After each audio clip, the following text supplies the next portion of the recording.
The DA's Federal Congress is set to take place this weekend. Former Johannesburg Mayor Mpho Phalatse will go head-to-head with John Steenhuisen for the party's leadership position. A branch member from Tshwane, Lungile Penyane, has also drawn attention after she attempted to run for most of the top positions. Now, the DA is adamant that it can unseat the governing ANC in next year's general elections. So for more on this story, we're joined this morning by the party's Federal Congress, its presiding officer, Greg Krumbock, joins us via our video link this morning. Greg, it's great to see you. Thanks very much indeed for coming on. I think we all know just how important this Congress is, no matter where you stand insofar as the Democratic Alliance is concerned, because of the 2024 general election. So I suppose the question is, for the DA this morning, you know, what's going to happen this weekend at its Congress that is going to set things in motion come 2024 for what it says, you know, it wants to do, and that's to govern? Well, yes, Michelle, and I think you're right to say that this Congress is going to be very important in our current context.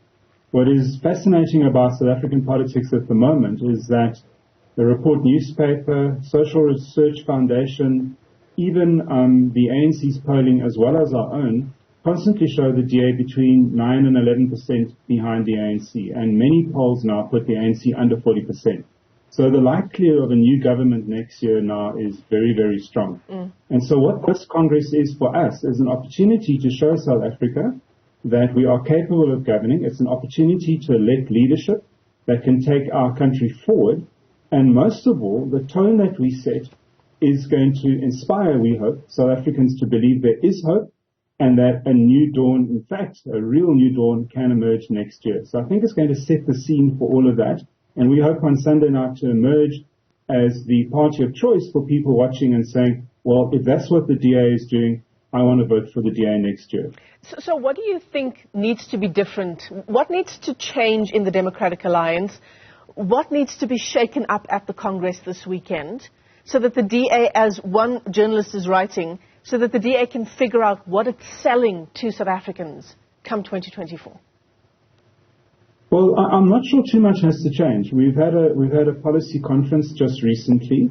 We have really solidified what it is we believe in and what we stand for. The party is more united on that than it's ever been for a number of years. And what is very interesting is that the opinion polls are reflecting we are reaching out and gaining the support of more and more South Africans who traditionally didn't vote for us. And if you look at what we are trying to do, which is to show South Africa that where we govern better. That is constantly reaffirmed when you look at the Western Cape, for example, city of Cape Town, but also places like Midvaal and other municipalities that we run. People are starting to absorb that message. So we are really in the frame of saying the DA gets things done. We are delivering well. Umgeni is yet another example in KwaZulu-Natal. And the by-elections that we've had in areas where the ANC has been traditionally monolithic, take Enoch Ngijima, for example. It's a 100% black ward in the Eastern Cape. Recently we fought there 38% of the vote. Nyanga in Cape Town, the heartland of the ANC in that particular part of Cape Town, we rose very, very strongly as well. So I think the message that we've settled on and the way in which we're projecting that to the voter is, in fact, working quite well now, as reflected in by-elections. And indeed, the Urban Social Research Foundation have now published a poll saying that we've overtaken the ANC in urban areas. And that says to me there's not too much that needs to change. We have to solidify, we have to move forward strongly now, but I think we've got the right message and we are standing for the right things. South Africa is responding very nicely. So the DA is going to rely quite heavily on its governance record. That's what you're saying, Greg. And I wonder whether that is aggressive enough insofar as the DA's campaign for the next election is concerned. Well, the election campaign as such, in its full-throated manner, hasn't started yet. So there will be a lot more that you'll hear from us, including TV ads, radio ads, direct communication with voters, all the components that make up a very strong and intense election campaign. The news coming out of the metros and the municipalities that we do govern is generally very good. And there will be a lot more that we'll be able to say when it gets to 2024. And gradually you'll see the pace will be ratcheted up. So I think you will see an aggressive campaign from the Democratic Alliance, but an aggressive campaign based on what we have achieved and what we would like to do in other places should we govern. So I think that will come. And we're starting this weekend. This is a springboard for all of that. The DA going into 2024 obviously has a lot more governing experience, Greg. The ANC, as you say, many analysts talking about the governing party losing its majority in the next general election next year. The Democratic Alliance has its own challenges. Internally, the issues of race have dogged the party for many, many years, and it continues to do so. Corruption as well has now sort of filtered into the DA. An MMC was arrested in Cape Town just last week. Factionalism, and I think that's related to the racism issue within the DA. How will you grapple with all of these kinds of issues this weekend? Well, I would not say that racism is a problem within the Democratic Alliance. What we do is we say that an individual should be the touchstone of value, and that individual should be judged on the content of their character, not the color of their skin.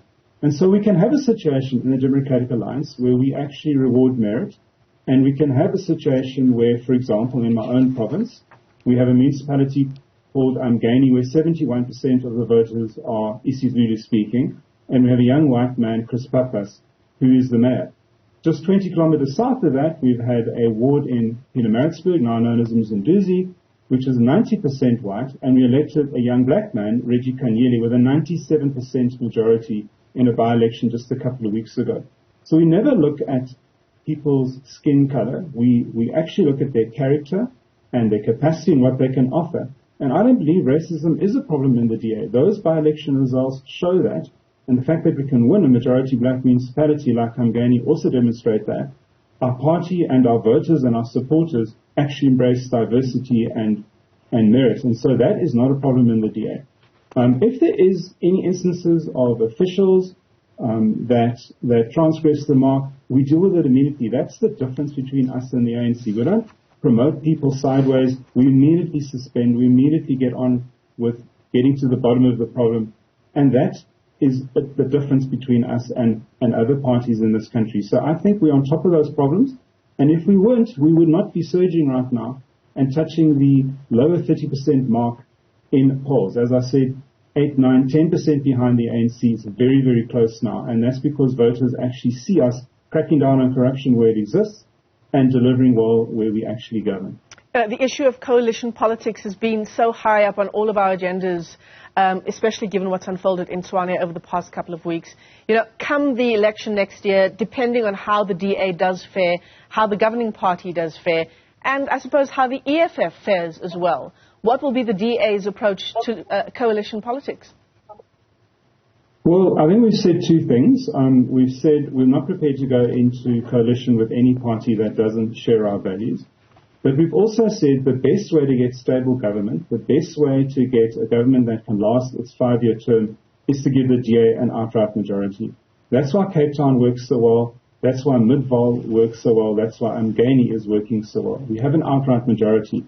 And so we would appeal to voters not to split their vote on very, very small parties that gravitate between us and the ANC, always trying to find a better deal and making coalition governments very unstable.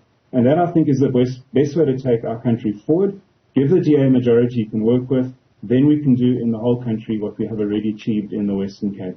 Greg Krumbock is the DA Congress's presiding officer, joining us this morning ahead of the elective Congress, the Federal Congress, this weekend. Greg, thanks very much indeed.